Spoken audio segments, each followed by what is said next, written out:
అమ్మా ఈసారి ఓటు ఎవరికి వేస్తారు మీరు? వంశీ గారికి భర్త గారికి. వంశీ గారికి భర్త గారికి వేస్తారు. జనసేనకి ఎలా అనిపిస్తుంది వాళ్ళు కలిసి పోటీ చేయడం? ఫస్ట్ వైఎస్ఆర్కి వేస్తాం. మరి ఈసారి ఏమో అనిపించలేదు వైఎస్ఆర్సీపీకి వేస్తే? ఏ పిల్లలు అంగ జనసేనకి ఏమేమి గోల మనవలాలు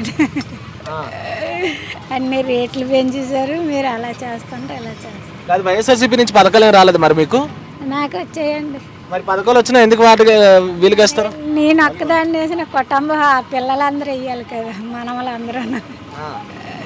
నాకు ఒక్కదానికి వచ్చే నేనే వేస్తాను, మనవలందరూ ఆపిచ్చే. పాలన ఎలా అనిపించింది 5 ఏళ్ళు వైఎస్ఆర్సీపీది? పర్వాలేదు. పర్వాలేదు. అన్నీ వచ్చాయి నీకు పథకాలన్నీ?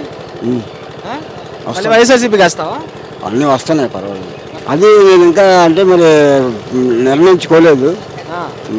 మీ ఫ్యామిలీ ఓట్లు దేనికి వేస్తావు? మొత్తం అందులో ఒకరికే వేస్తాం. ఒకరికే వేస్తారు. మీరు ఏం చెప్తే దానికే వేస్తారు.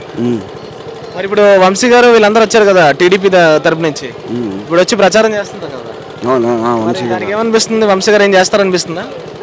ఆయన చేస్తారని మాకు ఒక నమ్మకం ఉంది. పర్వాలేదు. ఓకే. ఏం కావాలి అసలు ఈ ఏరియాలో? ఏం కావాలి? ఇక్కడ ఏం ప్రాబ్లమ్స్ ఉన్నాయి? ప్రాబ్లం అంటే మరి ఇక్కడ అంటే మనకు తెలియదు కదా, మనం లైన్కి వెళ్ళిపోతుంటాం. ఇప్పుడు వంశీకృష్ణ గారు వచ్చారు కదా, కోర్టు కూడా ఇక్కడ ఏమైనా హెల్ప్ చేస్తానంటున్నారు కదా, అంటే ఇక్కడ ఈ చుట్టుపక్కల ఉన్న పొల్యూషన్ కూడా తగ్గిస్తానంటున్నారు. గెలిచిన తర్వాత ఏం చేస్తారు ఏంటంటే చూడాలా. ఇప్పుడు ప్రస్తుతానికి ఏం లేదు కదా, 2 సార్లు ఓడిపోయారు.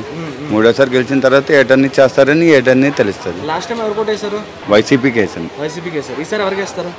జనసేనకి వేద్దాం అనుకుంటున్నాను. ఇక్కడ ఉన్నారని చెప్పకూడదు మామూలుగా. మీకు లేదు మన ఇల్లు ఇస్తానని చెప్పేసి జనసేన ఇది వైఎస్ఆర్ ఇవ్వలేదు. హౌస్ ఇస్తానని చెప్పారు. లాస్ట్ టైం పేరు పోయిందని చెప్పారు. ఇప్పుడు జనసేనకి వేస్తారు. ఇచ్చిన వాళ్ళకి ఇచ్చారు, మా పేర్లు లేవు. లాస్ట్ టైంలో పేర్లు లేవు, మీకు ఇల్లు రాలేదని చెప్పారు. అప్పుడు ఎలా ఉంటుంది? పెట్టి కూడి లాక్కున్నట్టే కదా. అందుకని అనమాట ఇప్పుడు జనసేనకి వేస్తాను. నెక్స్ట్ టైం ఇప్పుడు 5 సంవత్సరాల తర్వాత అతను చూసాం, ఇప్పుడు ఈ సంవత్సరం ఇతను చూస్తాం. ఎలా ఉంటుందో ప్రదేశం తెలుస్తుంది కదా. అది కాదు, ఇక్కడ ఏమేమి ప్రాబ్లమ్స్ ఉన్నాయి అసలు ఈ ఏరియాలోని? ప్రాబ్లమ్స్ అంతా బోల్డ్ ఉన్నాయి, చెప్పుకుంటే మాత్రం ఇంక ఏటనేది మనం చెప్పలేం కదా. అది మరి పథకాలు ఏమి రావట్లేదు వైఎస్ఆర్సీపీ నుంచి? వస్తున్నాయి కానీ వచ్చిన వాళ్ళకి వస్తున్నాయి, రాలేని వాళ్ళకి రావటం లేదు. మరి ఈసారి నమ్ముతారా పవన్ కళ్యాణ్ గారిని, చంద్రబాబు నాయుడు గారిని? నమ్ముతాం. ఎందుకంటే అలాంటి ఉద్యోగ పనులన్నీ 48 గంటల్లోనూ దగ్గరుండి చేశారని. మరి పవన్ కళ్యాణ్ గారు నమ్ముతారు ఈసారి? ఓటేస్తారు పవన్ కళ్యాణ్ గారు? చేస్తాం. అండ్ ఇప్పుడు వైజాగ్లో మీరు ఇప్పుడు ఇక్కడ ఉన్నారు కాబట్టి ప్రాబ్లమ్స్ ఏమైనా తెలిసిస్తే ఆ ప్రాబ్లమ్ని మనం రైస్ చేస్తాం. ఇప్పుడు ఏటనేది అవలోకలకి వెయ్యాలా. ఈసారి మాత్రం జనసేనకి వేస్తాం.